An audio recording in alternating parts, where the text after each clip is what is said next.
Assalamualaikum warahmatullahi wabarakatuh. Kami dari kelompok 4 dengan nama anggota 1 Khairul Anam dengan saya sendiri, 2 Faris Jamaluddin sebagai saya. Di sini kami sebagai mahasiswa Universitas Merdeka Pasuruan mendapat kesempatan untuk mempresentasikan tentang struktur sistem operasi. Pertama-tama saya akan menjelaskan PowerPoint berikut ini. Struktur sistem operasi.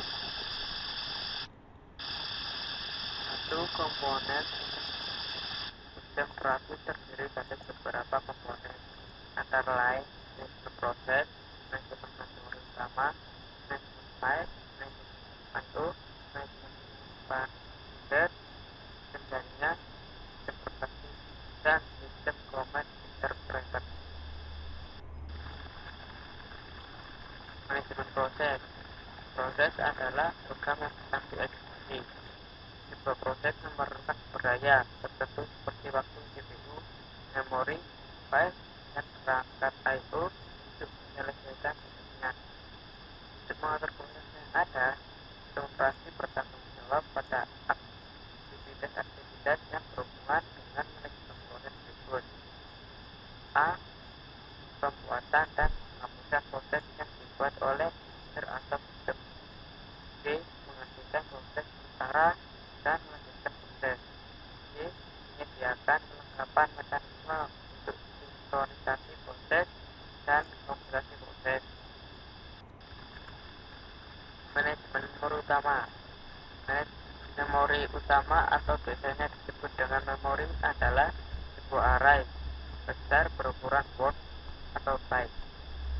Memori adalah penyimpan yang dapat mengakses data dengan cepat yang digunakan oleh CPU dan perangkat I/O. Memori disebut juga perangkat penyimpan volatile. Dalam isi memori akan hilang apabila terjadi kegagalan sistem.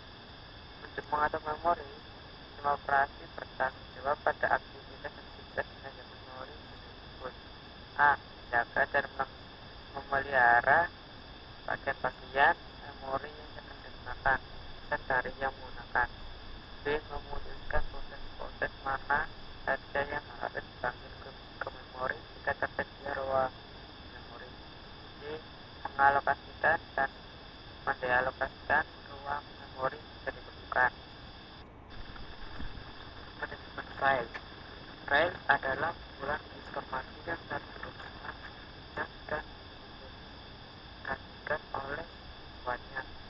Biasanya file berupa program, baik dalam bentuk source maupun objek dan data. Untuk mengatur file, sistem operasi bertanggung jawab pada aktivitas yang berhubungan dengan manajemen file berikut: A. Pembuatan dan penghapusan file. B. Pembuatan dan penghapusan direktori. C. Primitif yang mendukung untuk manipulasi file dan direktori. D. Pemetaan file ke memori sekunder. C. Backup file ke media penyimpanan yang stabil. Manajemen I/O. Sistem operasi bertanggung jawab pada aktivitas sistem I/O sebagai berikut: A. Sistem supersesi. B. Antar muka dan file driver secara umum. C. Driver untuk device hardware tertentu. Manajemen kecepatan sekunder. Karena memori utama bersifat volatile dan terlalu untuk mengakomodasi semua data dan program secara permanen, komputer harus menyediakan penyimpan sekunder untuk backup memori utama.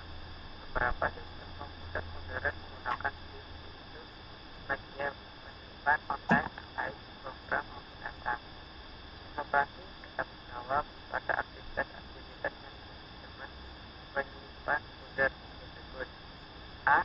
Pengaturan ruang bebas. B. Alokasi penyimpanan. penjadwalan jaringan atau sistem terdistribusi. Sistem terdistribusi adalah kumpulan prosesor tidak menggunakan memori atau blok yang sama. Setiap prosesor mempunyai lokal memori sendiri. Prosesor-prosesor pada sistem disimpan melalui jaringan komunikasi. Komunikasi dilakukan dengan menggunakan protokol. Sistem terdistribusi memungkinkan sistem untuk mengakses sumber daya yang beragam. Dengan mengakses sumber daya yang dapat digunakan bersama-sama tersebut akan memberikan keuntungan dalam satu, meningkatkan kecepatan komunikasi, dua, meningkatkan ketersediaan data, tiga, meningkatkan pengandalan sistem. Sistem proteksi. Proteksi adalah suatu mekanisme untuk mengontrol akses oleh program, proses, atau user pada maupun sensor dari user. Mekanisme sistem proteksi yang harus disediakan sistem ini. Satu, membedakan antara penggunaan instan dan yang biasa. Dua, menentukan kontrol yang terganggu. Tiga, menetapkan cara pelaksanaan proteksi. Sistem command interpreter. Beberapa perintah yang dimasukkan ke sistem operasi menggunakan kebiasaan kontrol manajemen input untuk manajemen dan pengumpulan proses. Dua, penanganan kasus. Tiga, manajemen user. Empat, manajemen yang utama. Lima, cek sistem file. Enam, proteksi. Tujuh, jaringan. Dua, layanan sistem operasi. Sistem operasi menyediakan layanan untuk programmer sehingga dapat melakukan pemrograman dengan mudah. Salah satu layanan sistem operasi adalah disebut A. Eksekusi program. Sistem harus dapat memanggil program ke memori dan menjalankannya.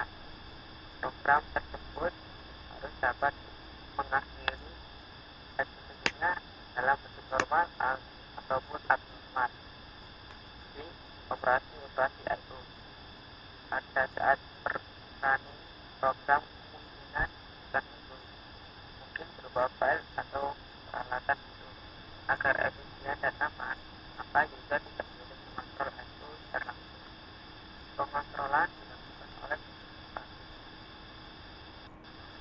Sistem manipulasi file. Kapasitas program untuk membaca, menulis, membuat, dan file. Progresi. Progresi ditujukan ke beberapa proses yang sedang berdiskusi harus bertukar. Penukaran informasi dapat dilakukan oleh beberapa proses dalam satu komputer atau dalam jaringan berbeda. Komunikasi dilakukan dengan cara memakai atau dengan cara mematikan. Ini mendeteksi kesalahan. Sistem harus menjamin kebenaran dalam komunikasi, menunjukkan kejadian error pada dan perangkat I/O atau pada unit program.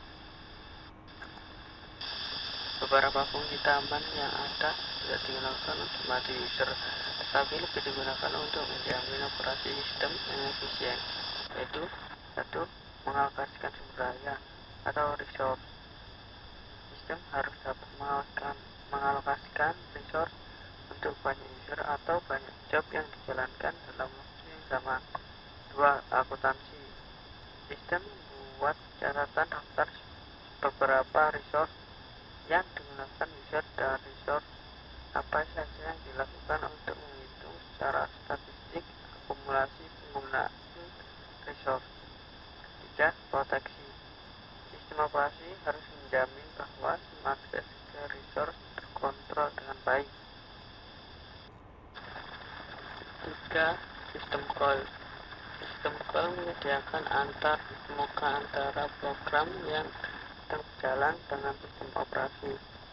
Sistem call biasanya tersedia dalam bentuk integrasi bahasa assembly. Pada saat ini, banyak bahasa pemrograman digunakan untuk menggantikan bahasa assembly sebagai bahasa pemrograman, sehingga sistem call dapat langsung dibuat pada bahasa tingkat tinggi seperti bahasa C dan C++.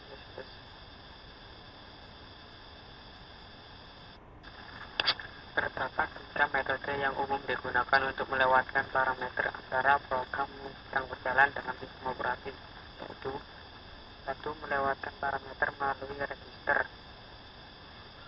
2. Menyimpan parameter pada tabel yang disimpan di memori dan alamat tabel tersebut dilewatkan sebagai parameter di register.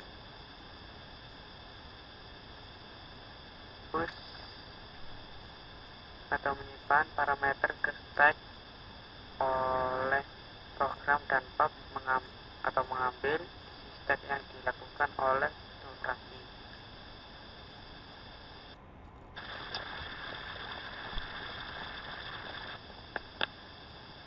Gambar 21 menunjukkan melewatkan parameter melalui tabel.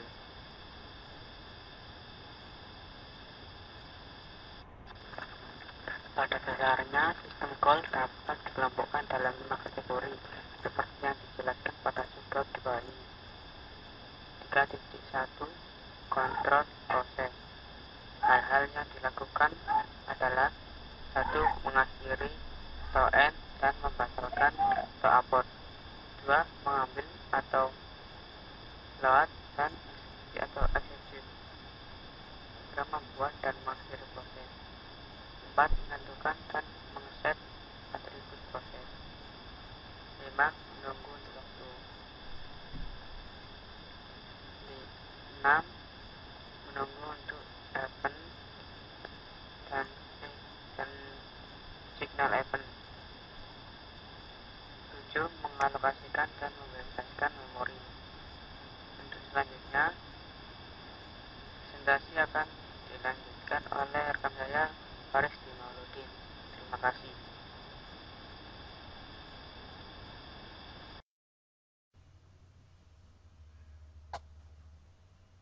Perkenalkan, nama saya Faris Dwi Mauludin. Alamat Jalan Sukun, RT 1, RW 2, Kelurahan Purworejo, Kecamatan Purworejo. Di sini saya akan melanjutkan presentasi dari Anam. Manipulasi file. Hal-hal yang dilakukan: membuat dan menghapus file, membuka dan menutup file, membaca, menulis, dan mereposisi file, menentukan dan mengeset atribut file. Manipulasi device. Hal-hal yang dilakukan: meminta dan membebaskan device, membaca, menulis, dan mereposisi file, menentukan dan mengeset atribut device. Informasi lingkungan. Hal-hal yang dilakukan: mengambil atau mengeset waktu atau tanggal, mengambil atau mengeset sistem data, mengambil atau mengeset proses file atau atribut-atribut device. Komunikasi. Hal-hal yang dilakukan: membuat dan menghapus sambungan komunikasi, mengirim dan menerima pesan, mentransfer status informasi. Ada 2 model komunikasi. A. Message passing. Model informasi saling ditukarkan melalui fasilitas yang telah ditentukan oleh sistem operasi. B. Share memory. Model proses-proses menggunakan map memory untuk mengakses daerah-daerah di memori dengan proses-proses yang lain, seperti pada gambar 2/2.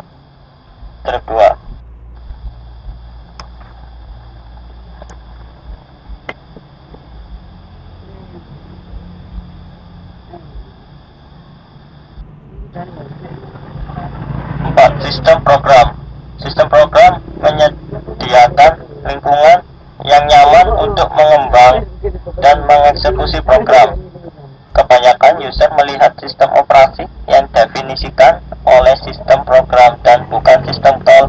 sebenarnya.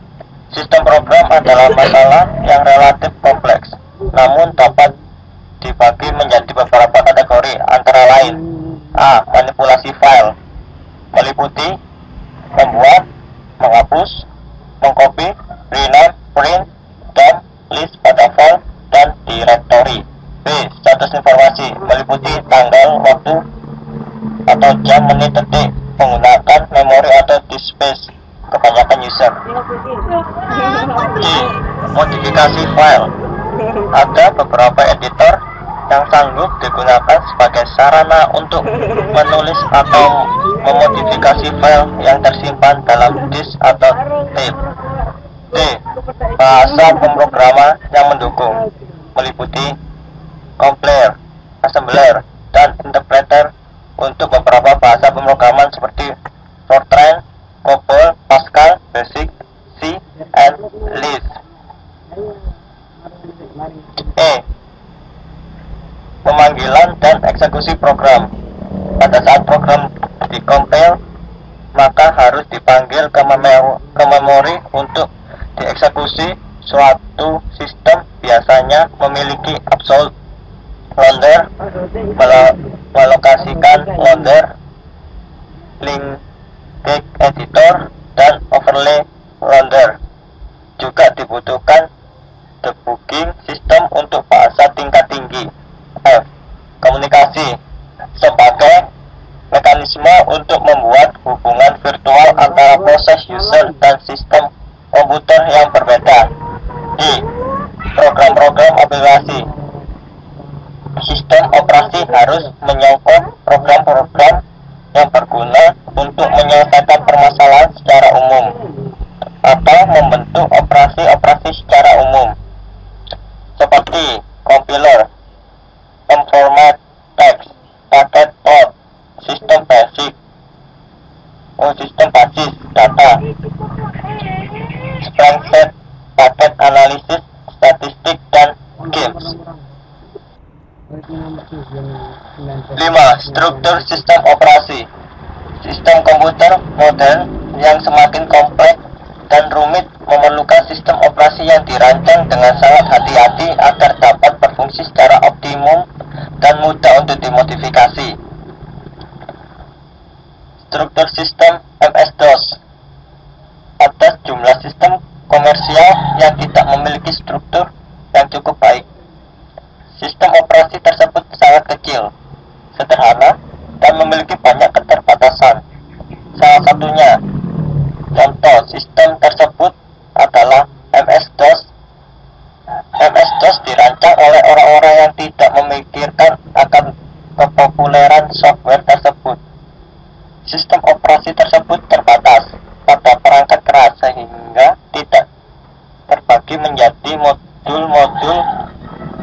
Meskipun MS-DOS mempunyai beberapa struktur, antara muka dan tingkatan fungsionalitas tidak terpisah secara baik seperti pada gambar 2.3. Karena Intel 8088 tidak menggunakan dual mode, sehingga tidak dapat proteksi hardware. Oleh karena itu, orang mulai enggan menggunakannya. Gambar struktur layar pada MS-DOS.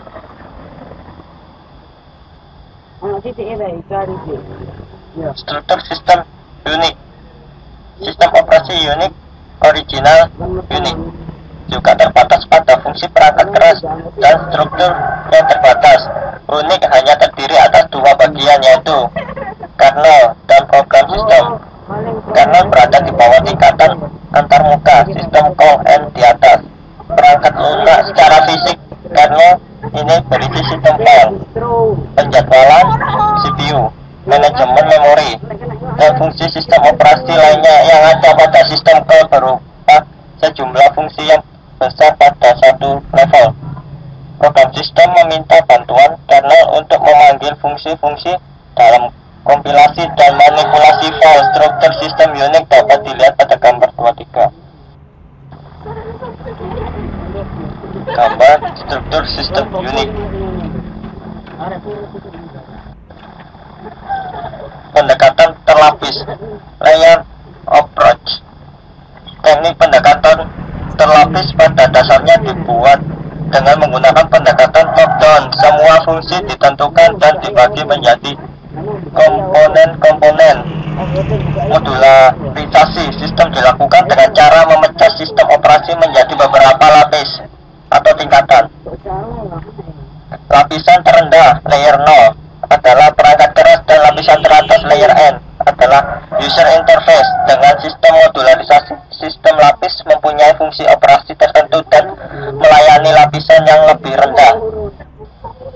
Contoh sistem operasi yang menggunakan sistem ini adalah Unix termodifikasi, The, Linux, dan OS garing 2. Gambar 24. Lapisan pada struktur The adalah lapisan 5 user program, lapisan 4 buffering untuk input output device, lapisan 3 operator konsole device driver, lapisan 2 manajemen memori, lapisan 1 menjadwal CPU, lapisan 0 hardware. Sedangkan lapisan pada struktur Venus adalah lapisan 6 user program, lapisan 5 device driver dan scheduler, lapisan 4 virtual memory, lapisan 3 input output channel, lapisan 2 penjadwalan CPU, lapisan 1 instruksi interpreter, lapisan 0 hardware. Gambar struktur sistem OS strip garing 2. Mesin virtual. Konsep dasar dari mesin virtual ini tidak jauh berbeda dengan pendekatan terlapis. Hanya saja konsep ini memberikan sedikit tambahan berupa antarmuka yang menghubungkan perangkat keras dengan kernel untuk tiap-tiap proses. Gambar 2.5 menunjukkan konsep tersebut. Mesin virtual menyediakan antara muka yang identik untuk perangkat keras yang ada sistem operasi pembuatan ilusi untuk beberapa proses masing-masing, mengeksekusi program masing-masing untuk memori virtual masing-masing. Gambar struktur mesin virtual.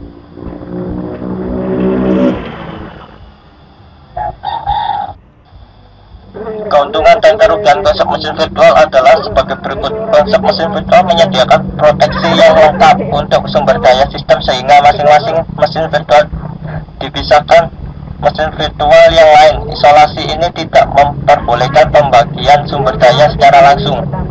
Sistem mesin virtual adalah mesin yang sempurna untuk riset dan pengembangan sistem operasi. Pengembangan sistem dikerjakan pada mesin virtual, termasuk di dalamnya mesin fisik, dan tidak mengganggu operasi sistem yang normal. Konsep mesin virtual sangat sulit untuk mengimplementasikan kebutuhan dan duplikasi yang tepat pada mesin yang sederhana. Nah, mesin yang sebenarnya, contohnya Java merupakan sistem yang menggunakan implementasi mesin virtual. Untuk mengkomplikasi program Java, maka digunakan kode bit yang disebut platform natural bytecode yang dieksekusikan oleh Java Virtual Machine atau disingkat JVM. JVM terdiri dari kelas owner, kelas verifier, dan runtime interpreter seperti pada gambar 26. Java Virtual Machine.